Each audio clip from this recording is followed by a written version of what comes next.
Sir ఇక్కడ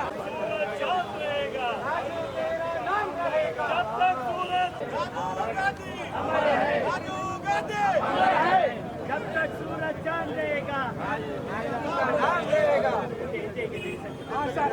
राजीव गांधी राजीव गांधी जब तक सूरज चांद रहेगा जब तक सूरज चांद रहेगा राजीव गांधी భారతదేశ మొదటి ప్రధాని జవహర్లాల్ నెహ్రూ ఆధునిక భారత నిర్మాణానికి ఆద్యుడైతే వారి మనమడు భారతరత్న స్వర్గీయ రాజీవ్ గాంధీ గారు ఆధునిక శాస్త్ర సాంకేతిక పరిజ్ఞానంతో కూడుకున్నటువంటి నవభారత నిర్మాణానికి ఆద్యుడు. 18 ఏళ్లకే ఓటు హక్కు కలిగించినటువంటి మహనీయుడు. ఈ దేశంలో యువతరం దేశ నిర్మాణంలో భాగస్వామ్యం కావాలని ఆనాడు 21 సంవత్సరం నుంచి 18 ఏళ్లకే ఓటు హక్కు కలిగిస్తే ఇవాళ బీజేపీ ప్రభుత్వం ఓట్లను కాలరాస్తా ఉంది. శాస్త్ర సాంకేతికంగా 21వ శతాబ్దంలోకి విజయవంతంగా పోవాలనే కలలు కని అవి నెరవేరే సమయంలోనే వారు స్వర్గస్థులవ్వడం ఈ దేశ యువతరానికి పెద్ద నష్టం. వారు బ్రతుకునుంటే ఈ దేశం శాస్త్ర సాంకేతికంగా ఇంకా ముందు ఉండేది.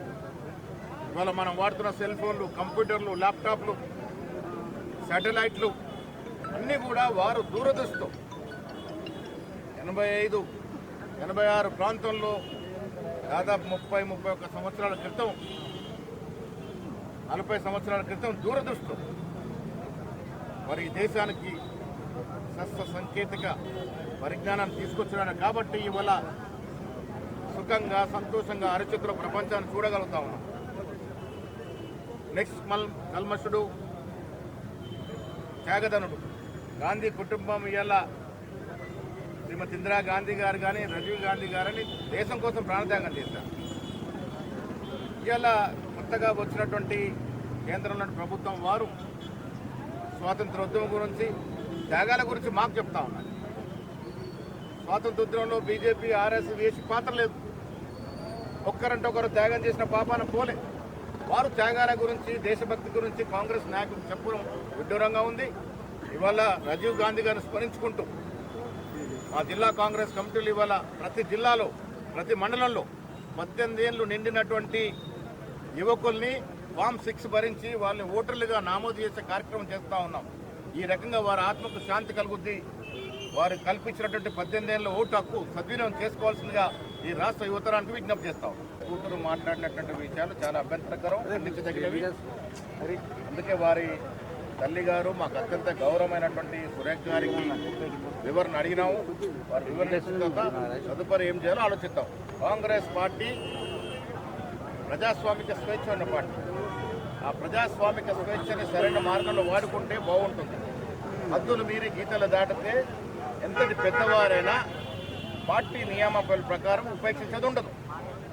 తన మన భేదం లేకుండా పార్టీ క్రమశిక్షణ ఉల్లంఘించిన ప్రతి వారిపై చర్యలు ఉంటాయి. దాంట్లో భాగంగా ఇలా చెన్నారెడ్డి గారు మాకు అత్యంత గౌరవమైన వ్యక్తి. వారు మాట్లాడిన తీరు మీద వివరణ అడగడం జరిగింది. కాంగ్రెస్ పార్టీ సిద్ధాంతాలకు లోబడి క్రమశిక్షణతో ఉండాలి. అందరికీ అవకాశాలు వస్తాయి. ఓపికతో పనిచేయాలి. ఓపిక నశించి గీత దాడితే చర్యలు ఉంటాయి.